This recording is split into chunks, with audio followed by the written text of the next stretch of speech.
Hi ವಿದ್ಯಾರ್ಥಿಗಳೇ, ಎಲ್ಲರಿಗೂ ನಮಸ್ಕಾರಗಳು.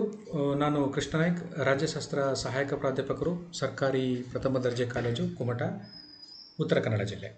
ವಿದ್ಯಾರ್ಥಿಗಳೇ, ನಾವು ಕಳೆದ ತರಗತಿಯಲ್ಲಿ ಅಂತಾರಾಷ್ಟ್ರೀಯ ಶಾಂತಿಗೆ ಮಾರ್ಗಗಳು ಏನಿದೆಯೋ ಅಂದರೆ ಯೂನಿಟ್ 5ನಲ್ಲಿ ಘಟಕ 5ರಲ್ಲಿ ಬರುವಂತಹ ಅಂದರೆ ಅಂತಾರಾಷ್ಟ್ರೀಯ ಸಂಬಂಧಗಳಲ್ಲಿ ಚಾಪ್ಟರ್ ನಂಬರ್ 5 ಅಥವಾ ಘಟಕ ಯೂನಿಟ್ 5ನಲ್ಲಿ ಘಟಕ 5ರಲ್ಲಿ ಬರುವಂತಹ ಈ ಅಂತಾರಾಷ್ಟ್ರೀಯ ಶಾಂತಿಗೆ ಮಾರ್ಗಗಳು, ಅಪ್ರೋಚಸ್ ಟು ಇಂಟರ್ನ್ಯಾಷನಲ್ ಪೀಸ್ಗೆ ಸಂಬಂಧಪಟ್ಟಂತೆ ನಾವು ಕಳೆದ ಹಲವಾರು ತರಗತಿಗಳಲ್ಲಿ ಸೆಷನ್ನಲ್ಲಿ ಅದನ್ನು ಚರ್ಚೆ ಮಾಡ್ತಾ ಬರ್ತಾ ಇದ್ದೀವಿ.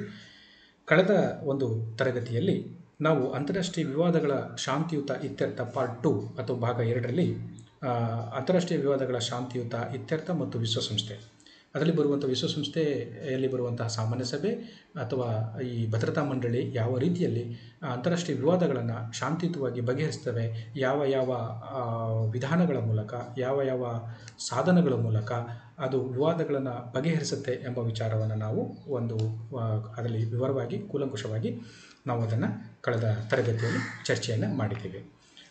ಇವತ್ತಿನ ಈ ಒಂದು ತರಗತಿಯಲ್ಲಿ ಅಂತಾರಾಷ್ಟ್ರೀಯ ಶಾಂತಿಗೆ ಮಾರ್ಗವನ್ನು ಕಂಡುಕೊಳ್ಳುವಂತಹ ಒಂದು ವಿಧಾನಗಳಲ್ಲಿ ನಾವು ಅಂತಾರಾಷ್ಟ್ರೀಯ ವಿವಾದಗಳನ್ನು ಶಾಂತಿಯುತವಾಗಿ ಬಗೆಹರಿಸಿಕೊಳ್ಳುವಂತಹ ಒಂದು ಮಾರ್ಗವನ್ನು ಕಂಡುಕೊಳ್ಳುವಂತಹ ಒಂದು ವಿಧಾನಗಳಲ್ಲಿ ಅಂತಾರಾಷ್ಟ್ರೀಯ ಮಟ್ಟದಲ್ಲಿ ವಿಶ್ವಸಂಸ್ಥೆ ಬಹಳ ಪ್ರಮುಖವಾಗಿ ಹೇಗೆ ತನ್ನ ಪಾತ್ರವನ್ನು ನಿರ್ವಹಿಸ್ತಾ ಇದೆ ಎಂಬ ವಿಚಾರಗಳನ್ನು ಕೂಡ ನಾವು ಚರ್ಚೆ ಮಾಡ್ತಾ ಬರ್ತಾ ಇದ್ದೀವಿ. ಇವತ್ತಿನ ಈ ಒಂದು ಸೆಷನ್ನಲ್ಲಿ ಅಂತಾರಾಷ್ಟ್ರೀಯ ವಿವಾದಗಳ ಶಾಂತಿಯುತ ಇತ್ಯರ್ಥ ಭಾಗ 3 ಅಂದರೆ ಈ ಒಂದು ವಿಚಾರಗಳಲ್ಲಿ ನಾವು ಸುಮಾರು 3 ಸೆಷನ್ನಲ್ಲಿ ಚರ್ಚೆಯನ್ನು ಮಾಡಿದ್ದೀವಿ. ತುಂಬ ವಿವರವಾಗಿದ್ದರಿಂದ ನಾವು 3 ಸೆಷನ್ನಲ್ಲಿ ಇದನ್ನು ಚರ್ಚೆ ಮಾಡಿದ್ದೀವಿ. ಇವತ್ತಿನ ಈ ಒಂದು ತರಗತಿಯಲ್ಲಿ ಅಂತಾರಾಷ್ಟ್ರೀಯ ವಿವಾದಗಳ ಶಾಂತಿಯುತ ಇತ್ಯರ್ಥ ಹಾಗೂ ಅಂತಾರಾಷ್ಟ್ರೀಯ ನ್ಯಾಯಾಲಯ ಅಂದರೆ ನಾವು ಈ ಒಂದು ತರಗತಿಯಲ್ಲಿ ಅಂತಾರಾಷ್ಟ್ರೀಯ ವಿವಾದಗಳ ಶಾಂತಿಯುತ ಇತ್ಯರ್ಥ ಹಾಗೂ ಅಂತಾರಾಷ್ಟ್ರೀಯ ನ್ಯಾಯಾಲಯ ಅಥವಾ ಇಂಟರ್ನ್ಯಾಷನಲ್ ಕೋರ್ಟ್ ಆಫ್ ಜಸ್ಟಿಸ್ ಅಥವಾ ICJ ಎಂಬ ವಿಚಾರವನ್ನು ನಾವು ಈ ಒಂದು ತರಗತಿಯಲ್ಲಿ ನಾವು ಅಧ್ಯಯನವನ್ನು ಮಾಡ್ತೇವೆ. ಟೇಬಲ್ ಆಫ್ ಕಂಟೆಂಟ್ಸನ್ನು ನೋಡಿದಾಗ peaceful settlement of international disputes part 3 ಅಂತ ನಾವು ಇದರಲ್ಲಿ ಅಧ್ಯಯನ ಮಾಡ್ತೀವಿ. ಇದರಲ್ಲಿ ಬಹಳ ಪ್ರಮುಖವಾಗಿ ಅಂತಾರಾಷ್ಟ್ರೀಯ ವಿವಾದಗಳನ್ನು ವಿಶ್ವ ಮಟ್ಟದಲ್ಲಿರುವಂತಹ ವಿಶ್ವ ನ್ಯಾಯಾಲಯವಾಗಿ ಕರ್ತವ್ಯವನ್ನು ನಿರ್ವಹಿಸುತ್ತಿರುವಂತಹ ICJ ಅಥವಾ ಇಂಟರ್ನ್ಯಾಷನಲ್ ಕೋರ್ಟ್ ಆಫ್ ಜಸ್ಟಿಸ್ ಅಥವಾ ಅಂತಾರಾಷ್ಟ್ರೀಯ ನ್ಯಾಯಾಲಯ ಏನಿದೆಯೋ ಅದರ ಪಾತ್ರ ಏನು ಎಂಬುದರ ಬಗ್ಗೆ ನಾವು ಈ ಒಂದು ತರಗತಿಯಲ್ಲಿ ನಾವು ಚರ್ಚೆಯನ್ನು ಮಾಡ್ತಾ ಹೋಗೋಣ. ವಿದ್ಯಾರ್ಥಿಗಳೇ, ಅಂತಾರಾಷ್ಟ್ರೀಯ ಶಾಂತಿಗೆ ಮಾರ್ಗಗಳು ಏನು, ಯಾವ ಯಾವ ಮಾರ್ಗಗಳನ್ನು ಆಧುನಿಕ ಜಗತ್ತಿನಲ್ಲಿ ವಿಶ್ವಮಟ್ಟದಲ್ಲಿ ಕಂಡುಕೊಳ್ಳಲಾಗಿದೆ ಎಂಬ ವಿಚಾರಗಳನ್ನು ನಾವು ಕಳೆದ ಹಲವಾರು ತರಗತಿಗಳಲ್ಲಿ ಒಂದೊಂದಾಗಿ ನಾವು ಚರ್ಚೆ ಮಾಡ್ತಾ ಬಂದಿದ್ದೀವಿ. ಈ ಒಂದು ತರಗತಿಯಲ್ಲೂ ಕೂಡ ಅಂತಾರಾಷ್ಟ್ರೀಯ ವಿವಾದಗಳನ್ನು ಶಾಂತಿಯುತವಾಗಿ ಬಗೆಹರಿಸಿಕೊಳ್ಳುವುದರಲ್ಲಿ ಅಂತಾರಾಷ್ಟ್ರೀಯ ನ್ಯಾಯಾಲಯ ಅಥವಾ ಇಂಟರ್ನ್ಯಾಷನಲ್ ಕೋರ್ಟ್ ಆಫ್ ಜಸ್ಟಿಸ್ ಅಥವಾ ಶಾರ್ಟ್ ಫಾರ್ಮ್ನಲ್ಲಿ ಅದನ್ನು ICJ ಅಂತ ಕರಿತೀವಿ. ಅದರ ಪಾತ್ರವೇನು ಎಂಬುದರ ಬಗ್ಗೆ ನಾವು ಇಲ್ಲಿ ತಿಳ್ಕೊಳ್ಳೋಣ. The headquarters of the International Court of Justice is situated in Hague, Netherlands. ಅಂತಾರಾಷ್ಟ್ರೀಯ ನ್ಯಾಯಾಲಯದ ಮುಖ್ಯ ಕಚೇರಿ ನೆದರ್ಲ್ಯಾಂಡ್ಸ್ನ ಹೇಗ್ ನಗರದಲ್ಲಿ ಸ್ಥಾಪಿಸಲಾಗಿದೆ. It was founded on 26 June 1945 San Francisco. ಇದನ್ನು 1945ರಲ್ಲಿ ಸ್ಯಾನ್ ಫ್ರಾನ್ಸಿಸ್ಕೋದಲ್ಲಿ ಅಂದರೆ ಜೂನ್ 26, 1945ರಲ್ಲಿ ಸ್ಯಾನ್ ಫ್ರಾನ್ಸಿಸ್ಕೋನಲ್ಲಿ ಇದನ್ನು ಸ್ಥಾಪಿಸಲಾಯಿತು ಮೊದಲು. Originally the purpose of article 34 para 1 was to exclude individuals from bringing claims against states before the permanent court of justice. ಇದನ್ನು ಮೂಲಭೂತವಾಗಿ article number 34 ಮತ್ತು para 1ರಲ್ಲಿ ಇದನ್ನು ಹೇಳಲಾಗಿತ್ತು. ಇಂಡಿವಿಜುವಲ್ಸ್ ಯಾರು ಒಬ್ಬ ವೈಯಕ್ತಿಕವಾಗಿ ಈ ಕೇಸ್ಗಳನ್ನು ಅದರ ಮುಂದೆ ತರಬಾರ್ದು ಅನ್ನೋ ವಿಚಾರವನ್ನು ಇದರ ಮೂಲಭೂತವಾಗಿ ನೀಡಲಾಗಿತ್ತು. However a proposal was made in 1929 to the committee of jurists that article 34 must be amended. 1929ರಲ್ಲಿ ಒಂದು ನ್ಯಾಯವಾದಿಗಳ ಕಮಿಟಿ ಏನಿತ್ತು, ಸಮಿತಿ, ಅದು ಒಂದು ಪ್ರಪೋಸಲನ್ನು ಮಾಡುತ್ತೆ. ಆ ಪ್ರಪೋಸಲ್ ಏನಂತಂದರೆ ಆರ್ಟಿಕಲ್ ನಂಬರ್ 34 ಅಂತ ಏನಿದೆಯೋ ವಿಧಿ 34ರನ್ನು ತಿದ್ದುಪಡಿ ಮಾಡಬೇಕು ಎಂಬ ವಿಚಾರವನ್ನು ಅದು ಹೇಳುತ್ತೆ. However presently although they still do not have access to the court in contentious cases, they can seek advisory opinion. ಆಗಿದ್ದರೂ ಕೂಡ ಈಗ ಅದನ್ನು ಆ ಥರನೂ ಮಾಡಲಾಗಿಲ್ಲ. ಆದರೂ ಈ ಕೋರ್ಟ್ನ ಒಂದು ಇದನ್ನು ನೀಡುವಾಗ ನಾವು they can seek advisory opinion ಅದರಲ್ಲ ಒಂದು ಸಲಹಾತ್ಮಕವಂತ ಅಭಿಪ್ರಾಯವನ್ನು ಕೇಳುವಂಥದ್ದು ಇಲ್ಲಿ ಬರುತ್ತೆ ಅಂತ. ಆನಂತರದಲ್ಲಿ the permanent court of international justice is known to be the predecessor of the ICJ. ನಾವು ಮೊದಲೇ ಹೇಳಿದೆ, ಮೊದಲನೇ ಮಹಾಯುದ್ಧ 1914ರಿಂದ 18ರವರೆಗೆ ನಡೀತು. 1918ರಲ್ಲಿ ಮೊದಲನೇ ಮಹಾಯುದ್ಧ ಮುಗಿದ ನಂತರದಲ್ಲಿ 1919ರಲ್ಲಿ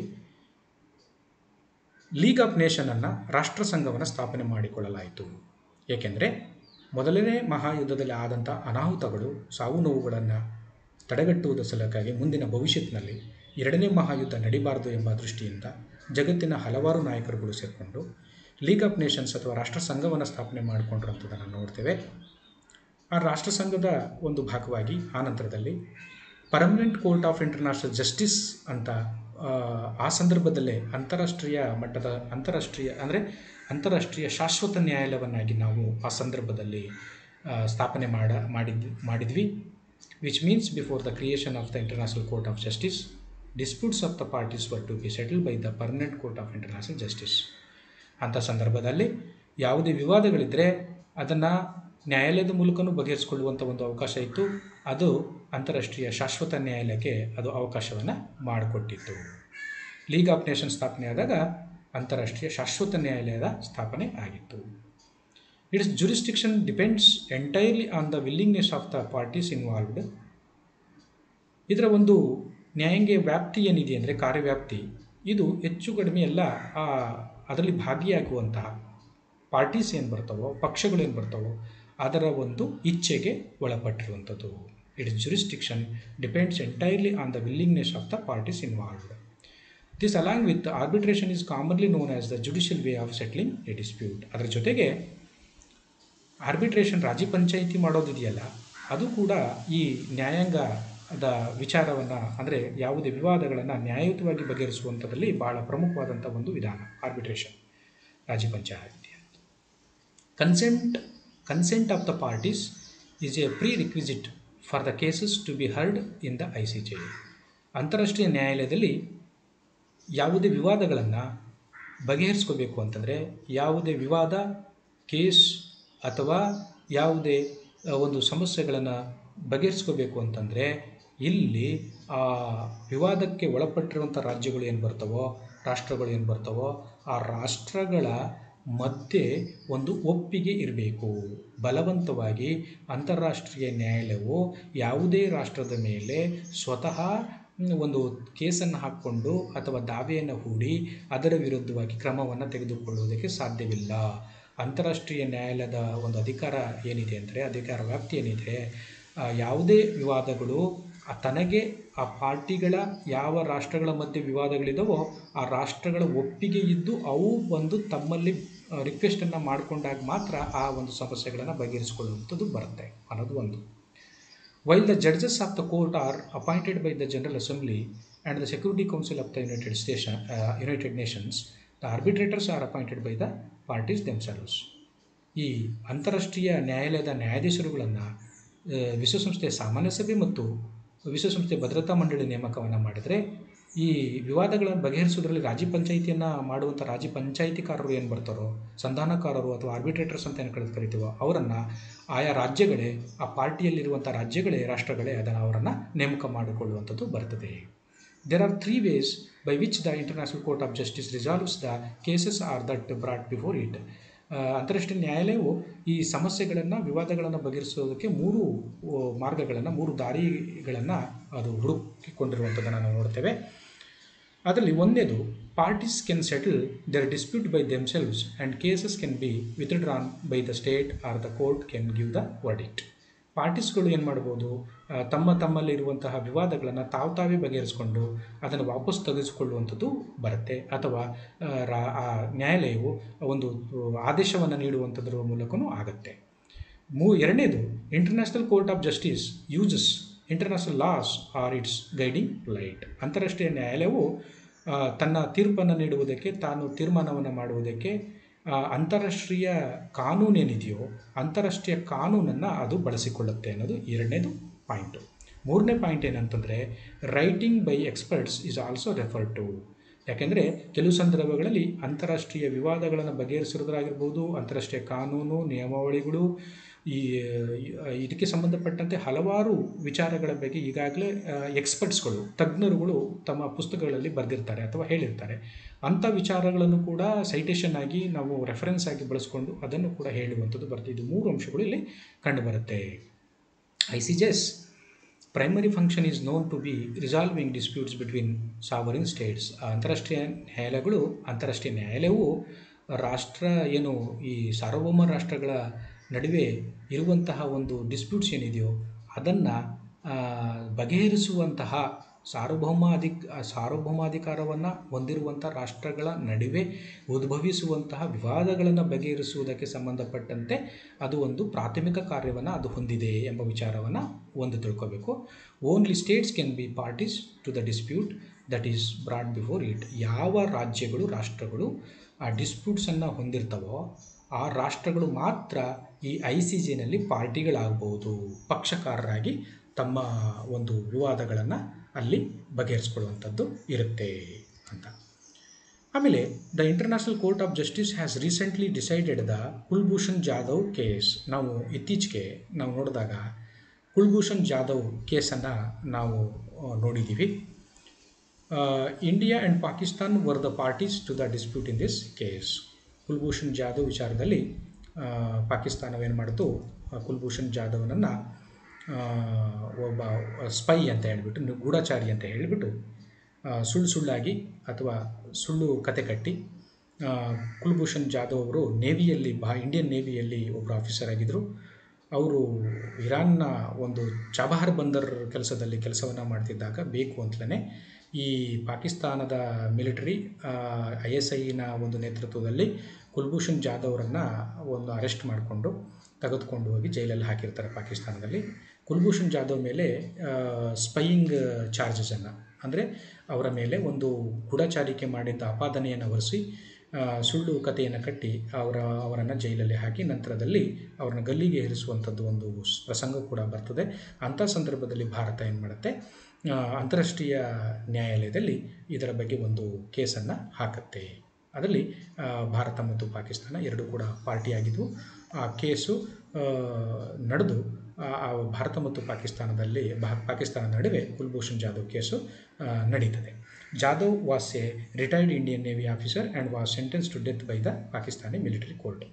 ಜಾಧವ್ ಒಬ್ಬರು ಇಂಡಿಯನ್ ನೇವಿ ಆಫೀಸರ್ ಆಗಿದ್ದರು. ಅವರನ್ನು ನಾನು ಮೊದಲೇ ಹೇಳಿದಾಗೆ ಅದನ್ನು ಬೇಕು ಅಂತ ಸುಮ್ಮನೆ ಅವರನ್ನ ಮೇಲೆ ತಪ್ಪು ಆಪಾದನೆಗಳನ್ನು ಹಾಕಿ ಅವರನ್ನು ತೆಗೆದುಕೊಂಡು ಹೋಗಿ ನಂತರದಲ್ಲಿ ಪಾಕಿಸ್ತಾನಿ ಮಿಲಿಟರಿ ಕೋರ್ಟ್ ಏನು ಮಾಡುತ್ತೆ, ಕುಲ್ಭೂಷಣ್ ಜಾಧವ್ಗೆ ಡೆತ್ ಸೆಂಟೆನ್ಸನ್ನು ಕೊಡುತ್ತೆ. ಅದರ ವಿರುದ್ಧವಾಗಿ ಅಂತಾರಾಷ್ಟ್ರೀಯ ನ್ಯಾಯಾಲಯದಲ್ಲಿ ಈ ವಿಚಾರವನ್ನು ಭಾರತ ಎತ್ತಿ ಅದನ್ನು ಕೇಸನ್ನು ಹಾಕುವಂಥದ್ದು ಬರುತ್ತೆ. The charges that were pressed against him were of terrorism and espionage. ಏನಕ್ಕೆ ಇದು ಮಾಡುತ್ತೆ ಅಂತಂದರೆ, ಪಾಕಿಸ್ತಾನ ಈ ಕುಲ್ಭೂಷಣ್ ಜಾಧವ್ ಮೇಲೆ ಒಂದು ಭಯೋತ್ಪಾದನೆಯ ಒಂದು ಕೇಸನ್ನು ಹಾಕತ್ತೆ ಮತ್ತು ಎಸ್ಪಿಯೋನೇಜ್ ಅಂದರೆ ಗೂಢಚಾರಿಕೆಯನ್ನು ಮಾಡ್ತಿದ್ದಂಥ ಸುಳ್ಳು ಕೇಸನ್ನು ಹಾಕಲಾಗುತ್ತೆ. In a major win for India, after a 4-year-long battle for being arrested on 3rd March 2016, he finally sought relief after the suspension orders of his hanging were delivered by ICJ in 2019.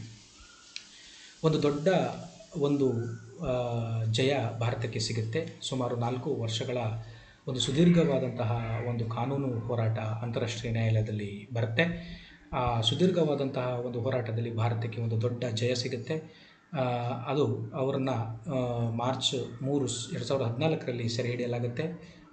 ಕೊನೆಗೆ ಅಂತಾರಾಷ್ಟ್ರೀಯ ನ್ಯಾಯಾಲಯದಲ್ಲಿ 2019ರಲ್ಲಿ ಜಾಧವ್ ಪರವಾಗಿ ಭಾರತದ ಪರವಾಗಿ ಒಂದು ನಿರ್ಣಯ ಬರುತ್ತೆ.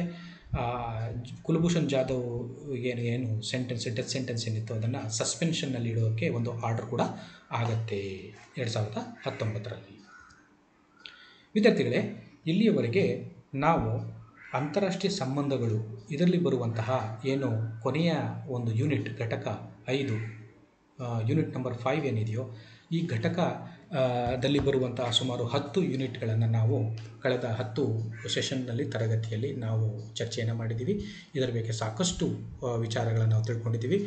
5ನೇ ಯೂನಿಟ್ನಲ್ಲಿ ಬರುವಂತಹ ಏನು ಅಂತಾರಾಷ್ಟ್ರೀಯ ಶಾಂತಿಗೆ ಮಾರ್ಗಗಳು, ಅಪ್ರೋಚಸ್ ಟು ಇಂಟರ್ನ್ಯಾಷನಲ್ ಪೀಸ್ ಎಂಬುದರ ಬಗ್ಗೆ ನಾವು ಸಾಕಷ್ಟು ವಿಚಾರಗಳನ್ನು ಮಾತಾಡಿದ್ವಿ. ಅದರಲ್ಲಿ ಬ್ಯಾಲೆನ್ಸ್ ಆಫ್ ಪವರ್ ಆಗಿರ್ಬೋದು, ಸೆಕ್ಯೂರಿಟಿ ಏನು ಕಲೆಕ್ಟಿವ್ ಸೆಕ್ಯೂರಿಟಿ ಆಗಿರ್ಬೋದು, ಕಲೆಕ್ಟಿವ್ ಡಿಫೆನ್ಸ್ ಆಗಿರ್ಬೋದು, ಅಂತಾರಾಷ್ಟ್ರೀಯ ವಿವಾದಗಳನ್ನು ಶಾಂತಿಯುತವಾಗಿ ಬಗೆಹರಿಸೋದರಲ್ಲಿ ವಿಶ್ವಸಂಸ್ಥೆ ಆಗಿರ್ಬೋದು, ವಿಶ್ವಸಂಸ್ಥೆಯ ಸಾಮಾನ್ಯ ಸಭೆ ಆಗಿರ್ಬೋದು, ಅಥವಾ ಭದ್ರತಾ ಮಂಡಳಿ ಆಗಿರ್ಬೋದು, ಮತ್ತು ಅಂತಾರಾಷ್ಟ್ರೀಯ ನ್ಯಾಯಾಲಯ international court of justice ICJ ಏನಿದೆ ಇದರ ಪಾತ್ರಗಳ ಬಗ್ಗೆಯೂ ಕೂಡ ನಾವು ಇಲ್ಲಿವರೆಗೆ ಸಾಕಷ್ಟು ಚರ್ಚೆ ಮಾಡಿದ್ದೀವಿ.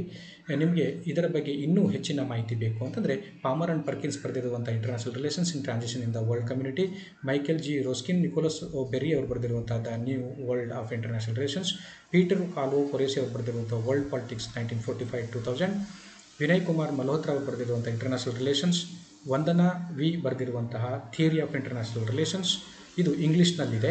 ಕನ್ನಡದ ಮಾಧ್ಯಮದ ವಿದ್ಯಾರ್ಥಿಗಳಿಗೆ ಮಾಲಿ ಮುದ್ದಣ್ಣ ಅವರು ಬರೆದಿರುವಂಥ ಅಂತಾರಾಷ್ಟ್ರೀಯ ಸಂಬಂಧಗಳು, ಎಸ್ ಟಿ ರಾಮಕೃಷ್ಣ ಅವರು ಬರೆದಿರುವಂಥ ಅಂತಾರಾಷ್ಟ್ರೀಯ ಸಂಬಂಧಗಳು, ಕೆ ಜೆ ಸುರೇಶ್ ಅವರು ಬರೆದಿರುವಂಥ ಅಂತಾರಾಷ್ಟ್ರೀಯ ಸಂಬಂಧಗಳು,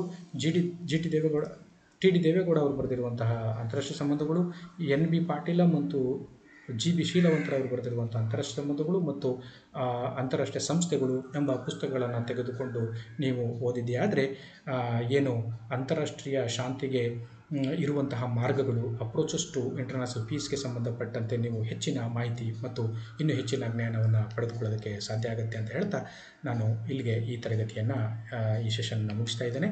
ಎಲ್ಲರಿಗೂ ನಮಸ್ಕಾರಗಳು, ಧನ್ಯವಾದ.